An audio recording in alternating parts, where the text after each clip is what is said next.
A Revolução Federalista foi um conflito ocorrido na região sul do Brasil entre os anos de 1893 e 1895, que expôs a divisão entre os republicanos, isto é, entre os que defendiam maiores poderes para o presidente da República e os que apoiavam a descentralização do poder com maior participação dos estados. Além disso, militares do Exército e da Marinha disputavam mais espaço no governo republicano. O conflito foi marcado pela violência e crueldade. A Revolução foi derrotada pelas tropas fiéis a Floriano Peixoto, que se tornou o Marechal de Ferro, consolidando a República do Brasil de forma enérgica e violenta. Temos aqui, no entanto, o contexto histórico da Revolução Federalista. A República da Espada corresponde aos dois primeiros governos republicanos no Brasil. Os marechais Deodoro da Fonseca e Floriano Peixoto presidiram a República de forma autoritária, provocando a ruptura entre seus aliados.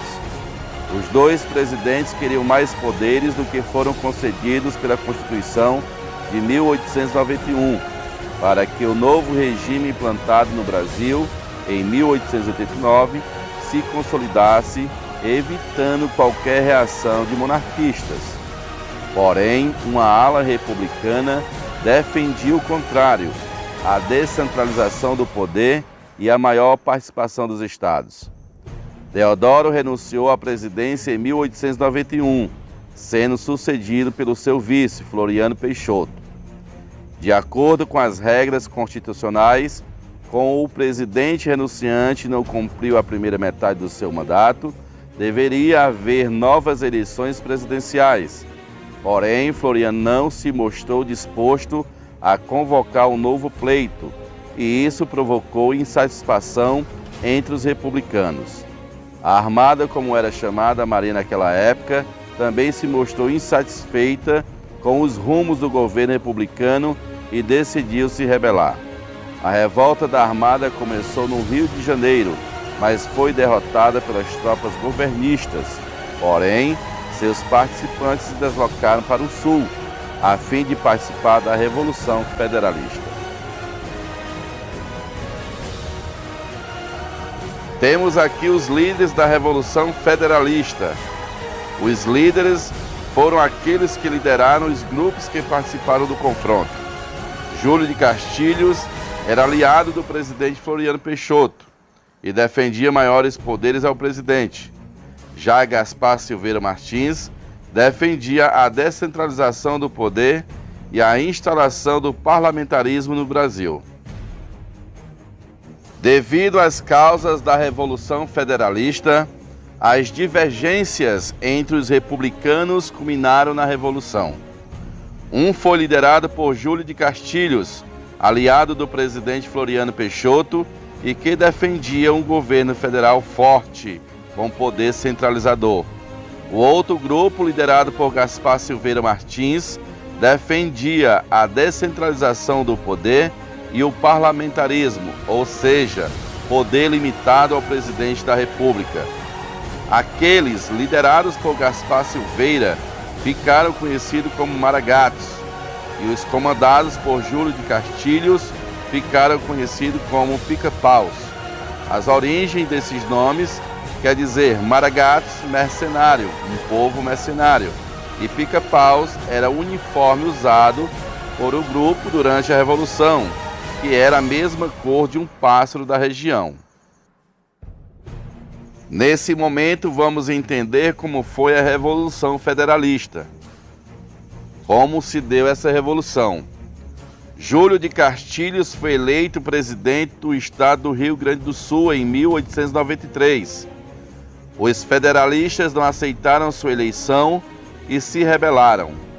Os Maragatos dominaram a fronteira com o Uruguai e exigiram a deposição de Castilhos do poder gaúcho. O presidente Floriano Peixoto enviou tropas federais para apoiar seu aliado. Apesar de o governo gaúcho receber apoio das tropas federais e da polícia estadual, os Maragatos venceram os primeiros confrontos. A marinha, que já havia se revoltado contra Floriano, juntou-se aos Maragatos para participar na guerra. Esse apoio contribuiu para reforçar a presença federalista no norte do Rio Grande do Sul, no Paraná e em Santa Catarina. Com a derrota em outras frentes, os Maragatos concentraram seus esforços em terras gaúchas. Durante os 2 anos de conflito, a Revolução Federalista foi marcada pela violência e crueldade de ambos os lados.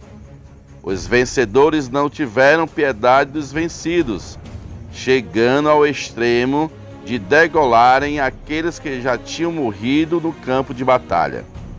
Devido às consequências da Revolução Federalista, ao encerrar a Revolução, Floriano Peixoto firmou-se como consolidador da República, impedindo reações contrárias que pudessem desestabilizar o regime republicano ou de grupos monárquicos que desejavam a restauração do regime derrotado em 1889. Floriano ficou marcado também como Marechal de Ferro, em virtude da forma violenta como reagiu aos ataques armados de seus adversários. A saída de Floriano Peixoto da presidência não significou o fim da participação dos militares na política. Os militares, ao longo das décadas seguintes, mantiveram-se próximo ao poder, pressionando o presidente civil ou organizando revoltas. O que foi a Revolução Federalista e a Revolta da Armada? As revoltas ocorridas do governo Floriano Peixoto, a Revolução Federalista e a Revolta da Armada estão conectadas entre si. As duas aconteceram no mesmo período e ambas eram contrárias ao governo central. Após serem derrotadas pelas tropas governistas, os marinheiros que participaram da Revolta da Armada partiram para o sul e se juntaram às fileiras dos Maragatos para derrotar as tropas dos Pica-Paus, que também tinham o apoio do governo Floriano Peixoto. Porém, ambas as revoltas tiveram o mesmo fim, a derrota para o governo central. Apresento a você o resumo sobre a Revolução Federalista. A Revolução Federalista aconteceu no sul do país entre os anos de 1893 e 1895. Envolveu os Maragatos, ou federalista, e os Pica-Paus, ou republicanos.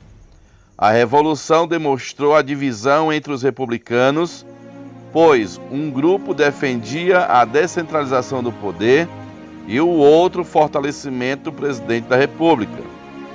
As causas da Revolução Federalista foram as divergências entre os republicanos, em razão dos rumos adotados pelo governo Floriano Peixoto, bem como a eleição de Júlio de Castilhos como presidente do Rio Grande do Sul. Os marinheiros que participaram da Revolta da Armada ajudaram os federalistas no combate do sul do país. Floriano conseguiu derrotar seus inimigos e consolidou a República, tornando-se o Marechal de Ferro. Nesse momento, agradeço a cada um de vocês. Se você gostou do vídeo, se inscreva no meu canal, curta, comente, compartilhe, aperte o sininho para as notificações chegarem até você. Ajude-me a propagar o meu canal. Canal Professor José Carlos Cobra. Um grande abraço e até o próximo vídeo. Tchau!